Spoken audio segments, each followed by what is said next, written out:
واحلل عقدة من لساني يفقهوا قولي رب زدني علما وحلما وحكمة.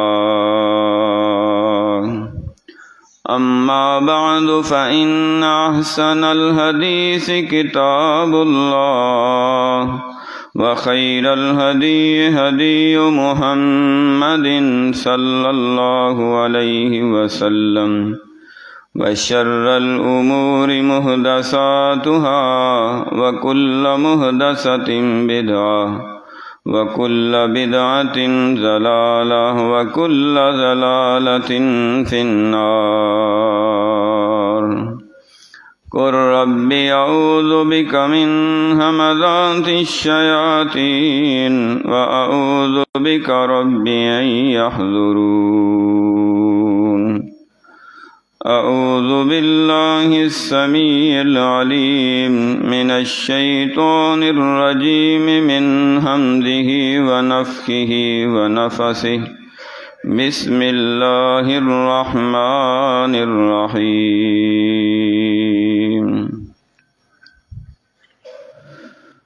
ولن ترضى عنك اليهود ولا النصارى حتى تتبع ملتهم. قل إن هدى الله هو الهدى ولئن اتبعت أهواءهم بعد الذي جاءك من العلم ما لك من الله من ولي ولا نصير.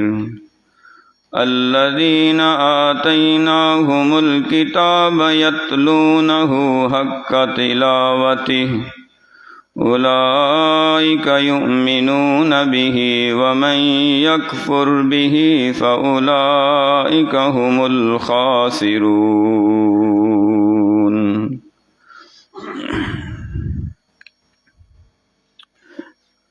اللہ رب العزت کی بابرکت اور پر حکمت قرآن مجید فرقان حمید کا پہلا پارہ.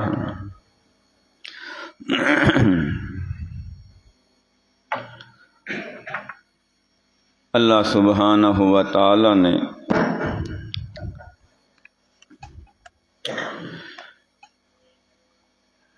اس مقام پر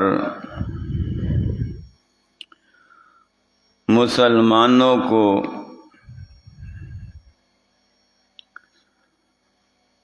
زندگی گزارنے کا ایک بہترین طریقہ اور اسلوب بیان فرمایا ہے.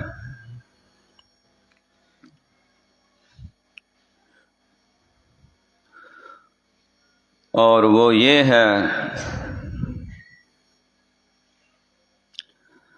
اپنی ملت پر قیاس اقوام مغرب سے نہ کر، خاص ہے ترکیب میں قوم رسول ہاشمی. غیر مسلم یہود و نصارہ کے دینی طریقے پر چلتے ہوئے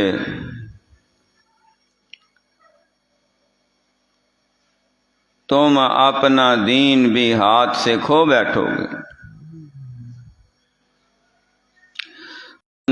کے لیے، سہولیات کے، فیسلٹیز کے لیے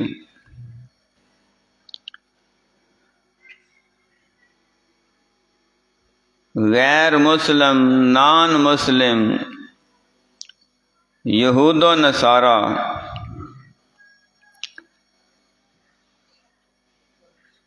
ان کے مذہبی معاملات کی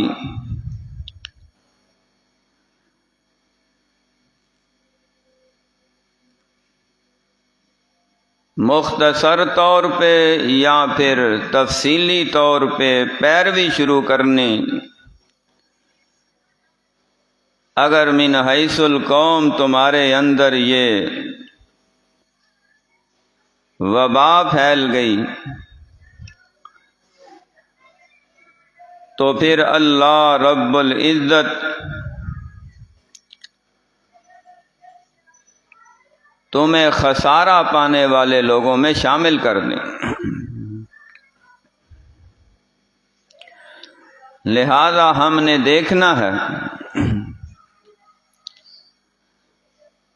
کہ ہم اپنے معاملات میں، اپنے رسم و رواج میں، اپنے انفرادی معاملات میں یا قومی اور سماجی معاملات میں کہیں یہودیوں کی یا عیسائیوں کی یا ہندوؤں کی یا سکھوں کی پیروی تو نہیں کر رہے۔ دیکھتے ہی دیکھتے یہ بات کلچر کا روپ اختیار کر لیتی ہے۔ پھر آنے والی نوجوان نسل اسے اپنی ثقافت سمجھ کے، اپنے مذہب کا اور اپنے دین کا اور اپنے رسم و رواج کا، اپنے معاشرے کا حصہ سمجھ کے اڈاپٹ کر لیتے، اپنانا شروع کر دیتے ہیں۔ تو یہ پہلی ذمہ داری تو ان سربراہان کی ہے، ذمہ داران کی ہے، حکمرانان عالم اسلام کی ہے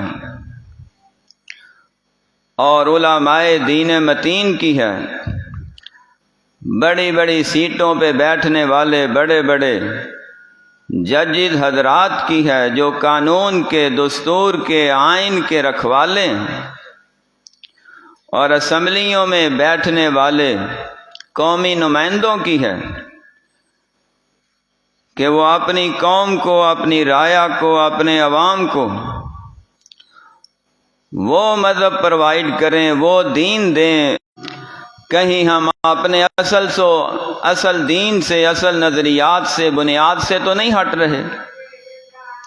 اس بات کو دیکھنا، جہاں دنیاوی معاملات میں وہ اپنا نفع نقصان دیکھتے ہیں، تو پھر دینی معاملات میں بھی انہیں خود اپنا نفع نقصان پرکھنا ہوگا، دیکھنا ہوگا اور اسے اپنانا ہوگا۔ فائدے کو حاصل کریں اور نقصان کو ترک کر دیں۔ اللہ رب العزت نے حضور نبی کریم حضرت محمد الرسول اللہ صلی اللہ علیہ تحیۃ و تسلیم کی وساطت سے، کیونکہ پیغمبر ساری امت کے رہنما ہوتے ہیں، پیشوا ہوتے ہیں، مقتدا ہوتے ہیں، اور ساری امت اپنے نبی کے کہنے پہ اور کرنے پہ عمل کرتی ہے۔ تو اللہ رب العزت نے اپنے محبوب سے کہا، اے محمد صلی اللہ علیہ وسلم، وَلَن تَرْضَىٰ عَنْكَ الْيَهُودُ وَلَا النَّصَارَىٰ حَتَّىٰ تَتَّبِعَ مِلَّتَهُمْ۔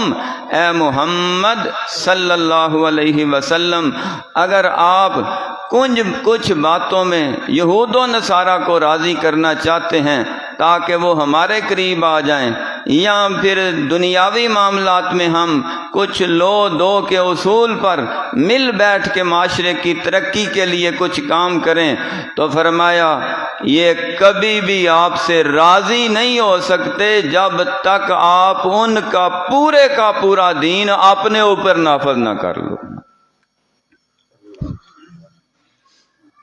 وہ ڈو مور کا مطالبہ کرتے رہیں گے۔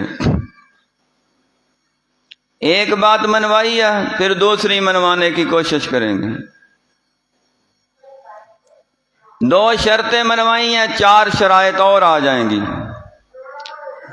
5-7 شرطوں پہ عمل کیا، 8-10 اور آ جائیں گی۔ یہود و نصارہ جب ہمارے نبی پاک صلی اللہ علیہ وسلم، جو ساری کائنات سے زیادہ حسین بھی ہیں، محجبی بھی ہیں، عقل و دانشور کے اعلیٰ معیار پہ فائز بھی ہیں، اور آپ کے فیصلے پوری دنیا سے اعلیٰ بھی ہیں، جو خیر خواہی اور ہمدردی کے اعلیٰ منازل پہ فائز ہیں، ان سے راضی نہیں ہو سکتے تو ہم سے راضی ہو سکتے ہیں؟ فلسطینیوں سے بہت بڑی بھول ہوئی۔ جنہوں نے اپنے ہی علاقے یہودیوں کے ہاتھ کچھ داموں پہ فروخت کرنے شروع کر دیے، اور آہستہ آہستہ وہی یہودی اب انہی فلسطینیوں کے اوپر قیامت بن کے ٹوٹ رہے ہیں۔ تو چند دنیاوی ٹکوں کی خاطر اور دنیاوی سہولیات کی خاطر، کچھ سرمایے کی خاطر انہوں نے یہودیوں سے تعلقات استوار کرنے شروع کیے۔ انہی یہودیوں نے ان کو گھروں سے بھی نکال دیا، شہروں سے بھی نکال دیا، اور پھر ان کے گھروں اور شہروں پہ قابض ہو کے جہاں وہ گئے تھے وہاں پہ بھی حملہ کرنا شروع کر دیا۔ یہی سرشت، یہی عادت یہ ہمسایہ ملک میں رہنے والے ہندوؤں کی ہے۔ ہندوؤں کا ریکارڈ بھی، تاریخ بھی یہی بتاتی ہے کہ وہ بھی کبھی مسلمانوں سے راضی نہیں ہو سکتے۔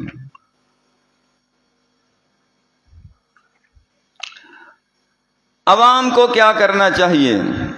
حکمران اپنے حصے کا کام کریں یا نہ کریں، وہ ذمہ دار ہیں۔ ہم عوام ہیں، ہمارے لیے اس معاملے میں آؤٹ لائن کیا ہے، لائحہ عمل کیا ہے، راہ ثواب کیا ہے، راہ ہدایت کیا ہے۔ اللہ سبحانہ و تعالی نے فرمایا کہ تم ان معاملات میں یہ دیکھنا ہے، معاملہ دینی ہو یا دنیاوی ہو، اگر تمہیں اس میں اللہ کے پیغمبر محمد الرسول اللہ صلی اللہ علیہ وآلہ وسلم کا کوئی طریقہ مل رہا ہے تو پوری دنیا کی اقوام سے بڑھ کے، پوری دنیا کے مذاہب سے بڑھ کے، سارے ادیان سے پہلے تم نے اپنے نبی کے طریقے پہ عمل کرنا ہے۔ یہ ہر مسلمان کی ذمہ داری ہے۔ غیر مسلموں نے رواج دیا، کہنے لگے جی اس کا دین سے کوئی تعلق نہیں، یہ دنیاوی معاملہ ہے۔ آہستہ آہستہ انہوں نے مسلمان مردوں کے چہروں سے داڑیاں اتروانی، کٹوانی، منڈوانی شروع کروا دی۔ سوچ یہ بری کہ یہ تو دنیاوی معاملہ ہے، اس کا دین سے تو تعلق ہی کوئی نہیں۔ ایک فکرہ گردش کرتا رہا، اسلام میں داڑھی ہے، داڑھی میں اسلام نہیں ہے۔ اس ایک فکرے نے ہزاروں لاکھوں کے چہرے صاف کروا دیے، اور جناب وہ جو پہچان تھی نا سنت رسول والی، وہ مسلمان کے چہرے سے اڑ گئی۔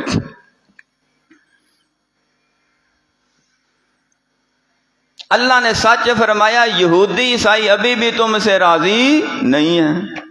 انہوں نے نیا مطالبہ کیا، وَلَن تَرْضَىٰ عَنْكَ الْيَهُودُ وَلَا النَّصَارَىٰ حَتَّىٰ تَتَّبِعَ مِلَّتَهُمْ قُلْ إِنَّ هُدَى اللَّهِ هُوَ الْهُدَىٰ وَلَئِنِ اتَّبَعْتَ أَهْوَاءَهُمْ بَعْدَ الَّذِي جَاءَكَ مِنَ الْعِلْمِ مَا لَكَ مِنَ اللَّهِ مِن وَلِيٍّ وَلَا نَصِيرٍ۔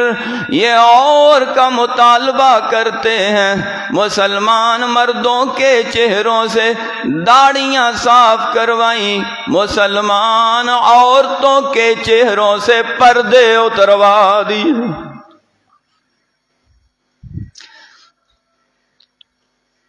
یہ کبھی بھی خوش نہیں ہوں گے۔ مسلمان کا لباس تھا جو مسلمانوں کے نبی نے عطا کیا تھا، اور وہ پورے جسم کو ڈھانپنے والا تھا۔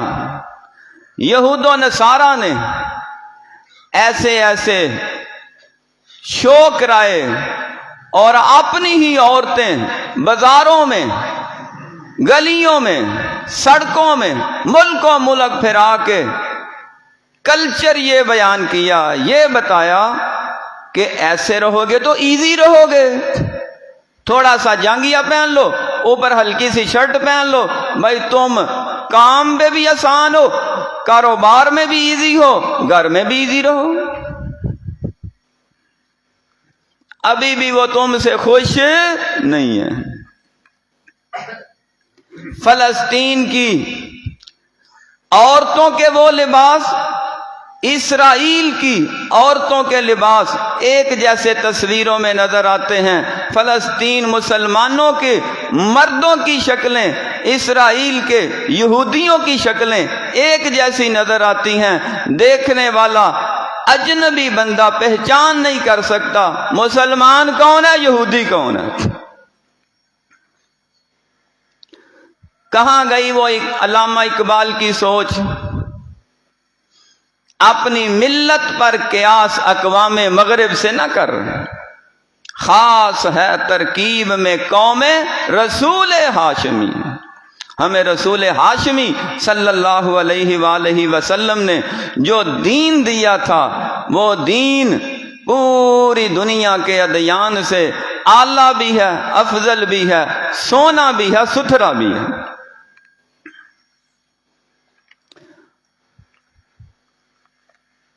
ہمیں وہ پسند ہی نہیں آتا۔ ہم نکالی کرتے ہیں اہل یورپ کی، ہم نکالی کرتے ہیں اہل مغرب کی، ہم نکالی کرتے ہیں ان لوگوں کی جن کو دنیاوی طور پہ اس صدی میں یا پچھلی سے اگلی صدی میں اللہ تعالیٰ نے کچھ سہولتیں دے دی ہیں۔ سابقہ ریکارڈ دیکھ لو، وہ مسلمان ملکوں سے بھی غربت کی لکیر کے نیچے زندگیاں گزارنے والے آج تچھ طور پہ خوشحال ہو گئے ہیں۔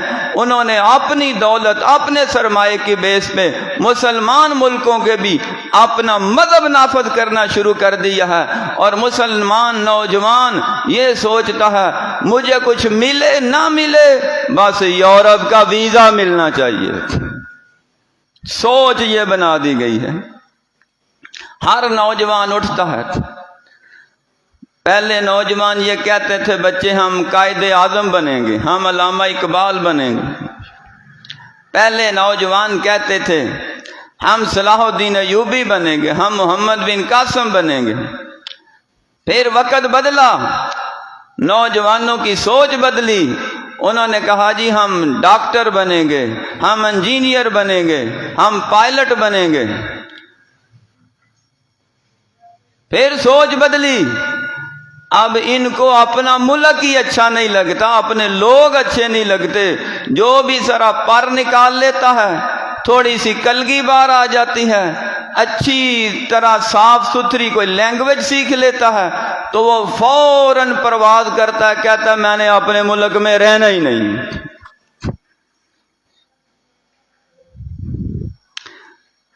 کس سوچ کی بنیاد پہ باہر جا رہے ہیں؟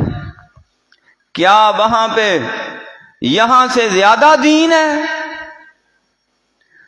یا دین پہ عمل کرنا یہاں بہت مشکل ہے اور وہاں بڑا آسان ہے؟ قطعاً ایسی بات نہیں ہے، صرف دنیاوی مال و دولت کا حصول ہے، اور وہی سوچ ہے کہ ہمیں 4 دن کی اس زندگی میں بہت ساری سہولیات مل جائیں، بہت سارا پیسہ مل جائے، بہت سارا روپیہ مل جائے، ہم ڈالر پاؤنڈ ریال کٹھے کر کے تو یہ زندگی کے 4 دن عیش میں گزارنا چاہتے ہیں۔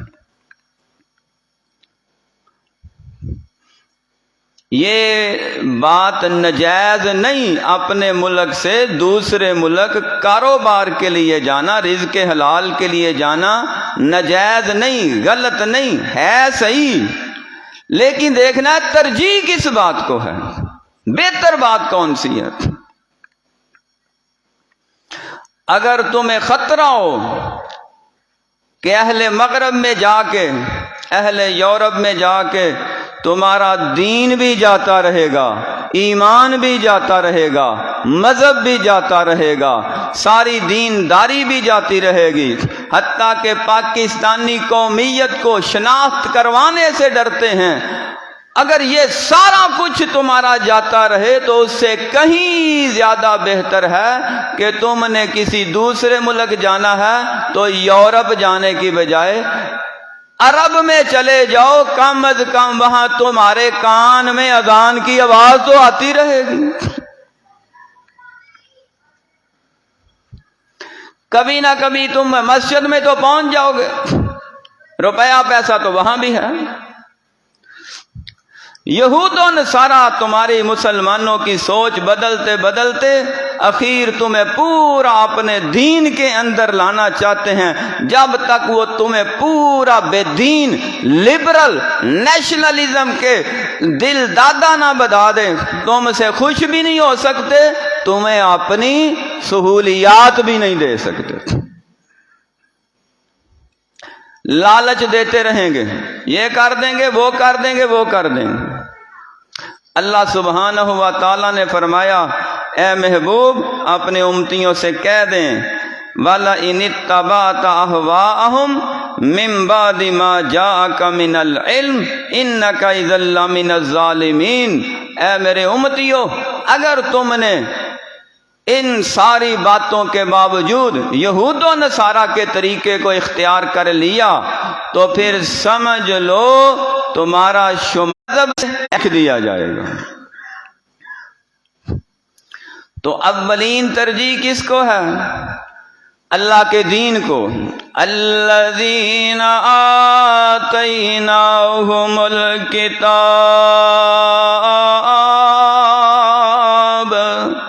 الذین آتیناہم الکتاب یتلونہ حق تلاوتہ اولئک یؤمنون بہ ومن یکفر بہ فاولئک هم الخاسرون۔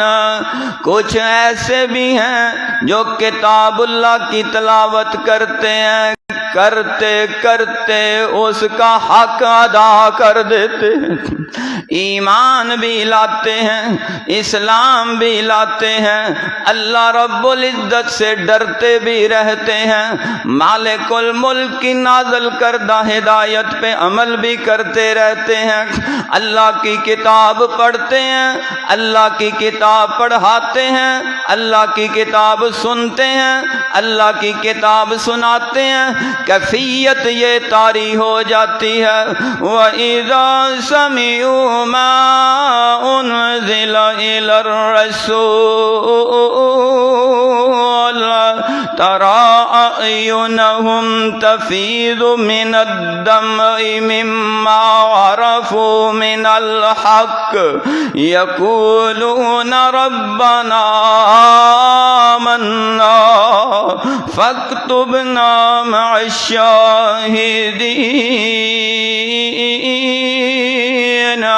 رسول اللہ صلی اللہ علیہ وسلم سے اللہ کے کتاب کی آیتیں سنتے ہیں، سنتے سنتے ان کی آنکھوں سے آنسو رواں دواں ہو جاتے ہیں۔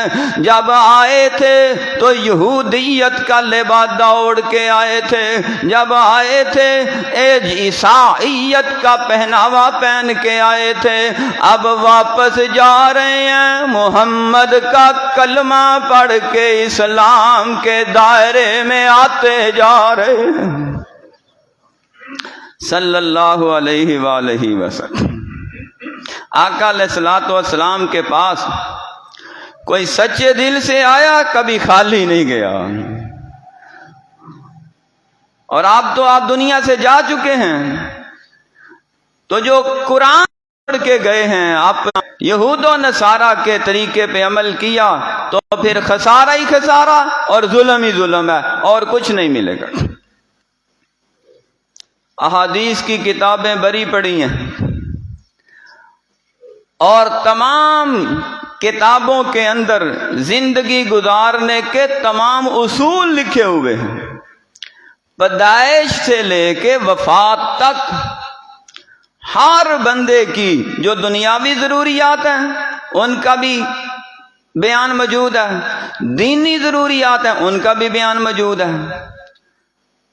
جب ہمارے پاس دین پہ عمل کرنے کے لیے بھی لٹریچر موجود ہے، دنیا گزارنے کے لیے بھی طریقہ موجود ہے، اور وہ طریقہ لقد کان لکم فی رسول اللہ اسوۃ حسنہ کی شکل میں ہے، تو پھر ہمیں کسی دوسرے تیسرے کی طرف دیکھنے کی ضرورت ہے قطعاً نہیں۔ اب جو دیکھے گا تو یوں سمجھو اس کو اپنے نبی کا طریقہ پسند نہیں آیا، تو جس کو حضور کا طریقہ ہی پسند نہیں ہے، نبی پاک صلی اللہ علیہ وسلم والی شکل و شباہت پسند نہیں ہے، آقا علیہ السلام والا لباس ہی پسند نہیں ہے، آپ کے گھر والا ماحول پسند نہیں ہے، تو قیامت کے دن کس منہ سے کہے گا یا رسول اللہ صلی اللہ علیہ وسلم میری شفاعت کر دیں؟ کوئی نہ کوئی تو ہاتھ میں آپشن ہونا چاہیے، کوئی نہ کوئی تو دلیل اور حجت ہونی چاہیے، کوئی ایک تو بندے کے پاس نشانی ہو کہ وہ قیامت کے دن دکھا کے کہے یا رسول اللہ صلی اللہ علیہ وسلم میں بھی آپ کا امتی ہوں، میرے حق میں بھی سفارش کر دیں۔ اللہ سبحانہ و تعالی نے فرمایا اے پیغمبر علیہ الصلاۃ والسلام آپ ان سے کہہ دیں وہ لوگ جنہوں نے، ایک ہوتا ہے مسلمان کا مسلمان سے تعلق، ایک ہوتا ہے مسلمان کا غیر مسلم سے تعلق، جب اس کو اس میں ڈیفرنس کرنے کا، انالیسز کرنے کا، تجزیہ کرنے کا وقت آ جائے اور موقع یہ آئے کہ میں مسلمان کے ساتھ تعلق بڑھاؤں یا غیر مسلم کے ساتھ تعلق بڑھاؤں، تو پھر ترجیح مسلمان کو ہے، چاہے تمہیں وقتی طور پہ خسارہ نظر آ رہا ہو، اور جہاں پہ دونوں غیر مسلم ہو کہ اس کے ساتھ تعلق بڑھانا ہے کہ اس کے ساتھ بڑھانا ہے، تو پھر اپنے دنیاوی مفادات کو دیکھ کے جو زیادہ قریب ہو، زیادہ تمہارے حق میں بہتر ہو، اس سے تعلق بڑھا سکتے ہیں۔ نبی پاک صلی اللہ علیہ وسلم کے زمانے میں یہودی بھی تھے، عیسائی بھی تھے، آقا علیہ الصلوۃ والسلام کو اللہ تعالیٰ نے فرمایا محبوب یہودی خطرناک ہے، ان سے بچ کے رہیں، اگر آپ نے کوئی تعلق بین الاقوامی طور پہ، انٹرنیشنل طور پہ، اپنے قومی طور پہ، ملک سے باہر، شہر سے باہر بھی رابطہ رکھنا ہے تو عیسائیوں سے رکھ لیں، یہ یہودیوں سے بہتر ہیں۔ اگر کوئی بندہ کسی یورپی ملک میں جانا چاہتا ہے تو وہ یہودیوں کے علاقے میں جانے سے بہتر ہے عیسائیوں کے علاقے میں چلا جائے، ان کو ترجیح ہے۔ اور جہاں مسلمان ہی مسلمان ہوں، پھر دیکھا جائے گا کہ میں نے اس مسلمان سے تعلق بڑھانا ہے یا اس مسلمان سے تعلق بڑھانا ہے، پھر اس مسلمان کے عقائد کو دیکھے، دونوں کے نظریات کو دیکھے، کردار کو دیکھے، ویار بپار کو دیکھے، اس کے معیار کو دیکھے، اس کے تعلقات کو دیکھے، اس کی دوستیاں دیکھے، اس کی دشمنیاں دیکھے، پھر اس کے اعمال پہ نظر رکھے۔ جس مسلمان بندے کا عمل رسول اللہ صلی اللہ علیہ وسلم کے عمل سے ملتا جلتا ہے اس کے ساتھ تعلق بڑھا لے، یہاں بھی فائدہ ہوگا، آخرت میں بھی فائدہ ہوگا۔ اللہ سبحانہ و تعالی نے آقا علیہ السلام کے طریقے میں خیر ہی خیر رکھی ہے، بلائی بلائی رکھی ہے۔ ہدایت کا رستہ بتا گئے رسول اللہ، اپنی سنتیں سمجھا گئے، دعائیں کرنے کا طریقہ بتا گئے، عزتیں اور شانیں ان کی پہچان رکھیاں اٹھ ساربانا گیا لنگ قافلہ او تیرا ندانا۔ آقا علیہ السلام نے بچپن سے لے کے جوانی تک، جوانی سے لے کے بڑھاپے تک، مرد سے لے کے عورت تک، مشرق سے لے کے مغرب تک، شمال سے لے کے جنوب تک، عرب سے لے کے عجم تک، اپنے آخری خطبہ حجۃ الوداع میں ایک عالمی پیغام سنایا، جس عالمی پیغام کا متبادل آج تک دنیا کے فلاسفر اور سکالر پیش ہی نہیں کر سکے۔ اگر اسی خطبے کو بنیاد بنا کے ہم اپنے عالمی تعلقات بحال رکھنا چاہیں، برقرار رکھنا چاہیں یا چھوڑنے چاہیں، تو حکمرانوں کے لیے، ارباب اقتدار کے لیے بھی بہترین لائحہ عمل ہے، اور عوام کے لیے کیا ہے؟ فرمایا ایک طرف ایک ایسا مسلمان ہے جو باعمل ہے، صاف ستھرا ہے، سچ گو ہے، بہترین کردار کا ہے، امانت و دیانت میں کھرا ہے، اگرچہ تمہاری برادری کا نہیں، اگرچہ تمہاری پارٹی کا نہیں، اگرچہ تمہارے محلے کا نہیں، اگرچہ اس کا لیول اتنا اپر لیول نہیں، تو تم ترجیح اس غریب مسکین دیندار بندے کو دو کہ اس سے دوستی کرو، اس سے رابطے بڑھاؤ، اس سے تعلق بڑھاؤ، بجائے اس کے کہ ایک مالدار ہو، ہے یہ بھی مسلمان لیکن بے دین ہے، لبرل قسم کا ذہن رکھتا ہے، یہ ایسا بد دیانت بھی ہے، سچ بھی نہیں بولتا، جھوٹ کا کاروبار، سود کا کاروبار کرتا ہے، اس سے کہیں بہتر ہے تم دولت اور سرمایہ کو بنیاد بنانے کی بجائے دین کو بنیاد بناؤ۔ اللہ تعالیٰ تمہیں اس دنیا میں بھی کامیاب فرما دیں گے، اس دنیا میں بھی کامیاب فرما دیں گے۔ مسلمان، چونکہ ہم سارے مسلمان ہیں، اب ہم نے دوستیاں لگانی ہیں تو کس بنیاد پہ؟ قُلْ إِنْ كَانَ آبَاؤُكُمْ وَأَبْنَاؤُكُمْ وَإِخْوَانُكُمْ وَأَزْوَاجُكُمْ وَعَشِيرَتُكُمْ وَأَمْوَالٌ اقْتَرَفْتُمُوهَا وَتِجَارَةٌ تَخْشَوْنَ كَسَادَهَا وَمَسَاكِنُ تَرْضَوْنَهَا أَحَبَّ إِلَيْكُمْ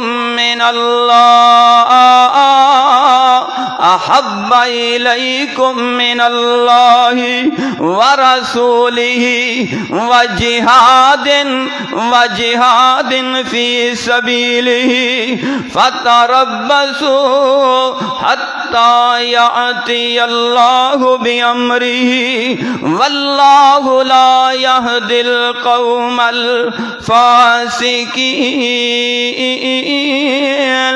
اپنے باپ سے بڑھ کے قریبی کوئی نہیں ہوتا، بیٹے سے بڑھ کے قریبی کوئی نہیں ہوتا، بھائی سے بڑھ کے قریبی کوئی نہیں ہوتا، اپنے ازواج بیویوں سے بڑھ کے کوئی قریبی نہیں ہے، اپنے خاندان قوم قبیلے سے بڑھ کے کوئی قریبی نہیں ہے۔ فرمایا یہ سارے کے سارے ایک طرف، دوسری طرف اللہ رسول کی محبت رکھنے والا بندہ ہے، جس سے تمہاری رشتہ داری بھی نہیں، تعلق داری بھی نہیں، محلے داری بھی نہیں، اس بنیاد سے اس سے محبت رکھتے ہو، تعلق رکھتے ہو، رابطہ رکھتے ہو، بندہ دیندار ہے، بندہ نیک ہے، بندہ شریف ہے، بندہ شریف النفس ہے، عادت کا سچا ہے، زبان کا کھرا ہے، اللہ رب العزت تمہیں اپنے محبوب نبی کا ساتھ عطا فرما دے گے۔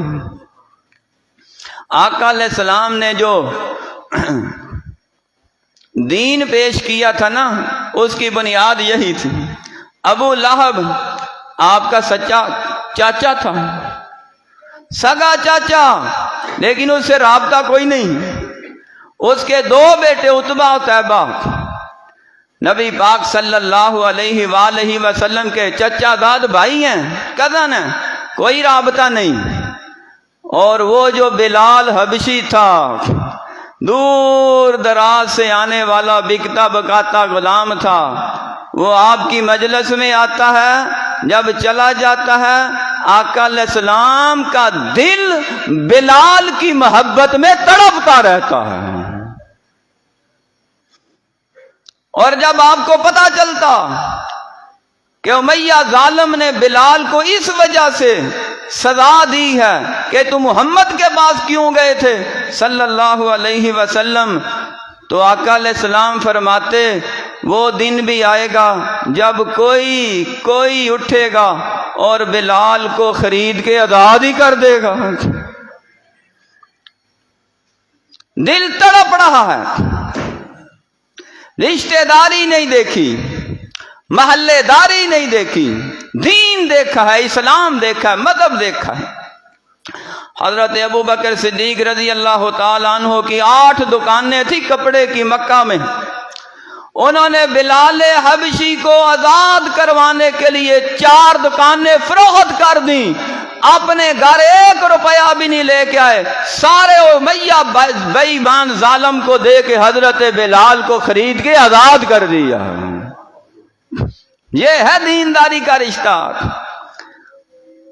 مسجد میں کوئی غریب آدمی نماز پڑھنے والا ہو، مسکین ہو، مہنگائی کا دور ہو، بجلی کے بل زیادہ آ جائیں، وبائیں بیماریوں کی پھوٹ نہیں ہو، بچے بوڑھے گھروں میں بیمار ہوں، میری تیری کبھی سوچ بھی نہیں آئی کہ اس غریب کے ساتھ کسی بہانے تعاون ہی کر دیں۔ ہم دیکھتے ہیں ہمارا کوئی رشتہ دار آ جائے تو ہم جناب آگے پیچھے، کوئی تعلق والے آ جائیں کھانوں کے ڈھیر لگا دیتے ہیں، بیٹوں کے رشتوں میں، بیٹیوں کے رشتوں کے معاملے میں آ جائے ہم تجوریوں کے منہ کھول دیتے ہیں، لیکن یہ کبھی نہیں دیکھتے سردیوں کا موسم آ رہا ہے، مسجد کا غریب نمازی بھی ہے بھی دیندار، ہے بھی مخلص، اس کے گھر میں گرم کپڑے بھی ہیں کہ نہیں ہیں؟ کبھی نہیں کسی نے آ کے بتایا، بلکہ یہ گلہ کرنے والے ہیں کہ ہمارا کوئی خیال نہیں رکھتا۔ اور ایسے سفید پوش لوگ جو ہاتھ پھیلانے سے، منہ سے مانگنے سے ڈرتے ہیں کہ ہماری خودداری اور غیرت گوارا نہیں کرتی، ساری عمر کسی سے نہیں مانگا، اب کیوں مانگیں؟ ان کے بچے سردیوں میں ٹھٹھرتے رہتے ہیں، ان کے پاؤں میں پہننے کے لیے جاگر نہیں ہے، ان کے تن پہ پہننے کے لیے گرم کوٹ نہیں ہے، گھر میں کمبل نہیں ہے، لیکن اس عالم میں بھی وہ نہ شکوہ کرتے ہیں، نہ شکایت کرتے ہیں، نہ گلہ کرتے ہیں، غربت کی زندگی گزار رہے ہیں، نہ مسجد کا راستہ چھوڑتے ہیں، نہ قرآن پڑھنا چھوڑتے ہیں۔ ان لوگوں کو ڈھونڈو۔ اسلام ہمیں یہ کہتا ہے جہاد صرف تلوار سے نہیں ہوتا، جہاد صرف گولیاں چلانے سے نہیں ہوتا، جہاں پہ وہ معاملہ ہو وہ آ جائے تو پھر ہر مسلمان کو اس کے لیے بھی تیار رہنا چاہیے، لیکن ہمارے معاشرے میں جو جہاد ہے وہ یہی ہے کہ اپنی ضروریات کو دیکھو، اپنے ارد گرد کے رشتہ دار، محلے دار مسلمانوں کو دیکھو، اگر تم اپنی ضروریات کو کم کر کے ان کی ضروریات کا خیال رکھو گے، کسی کی بیٹی کی شادی کر دو، اسے بھی اپنی بیٹی جیسا سمجھو، کسی کے بیٹے کو کاروبار ڈال کے دے دو، اپنے بیٹوں جیسا سمجھو، کسی کے بچوں کو تعلیم دلوا دو، اپنے بچوں جیسا سمجھو، قیامت کے دن محمد تمہاری شفاعت۔ فرمایا اپنے تعلق بڑھانے کے لیے تمہیں دین دیکھنا ہے، رشتہ بنانے کے لیے یہ دیکھو ہم بیٹے بیٹیوں کا رشتہ کر رہے ہیں تو پھر یہ نہ دیکھو ان کے پاس گاڑی ہے کہ نہیں، ان کے گھر میں جناب عالی شان قسم کا فرنیچر ہے کہ نہیں، اور ان کا کاروبار وسیع ہے کہ نہیں؟ سب سے پہلا جو مقدم عمل ہے وہ یہ دیکھو کہ ان کے بچوں میں دین بھی ہے کہ نہیں، نماز بھی ہے کہ نہیں، قرآن بھی ہے کہ نہیں۔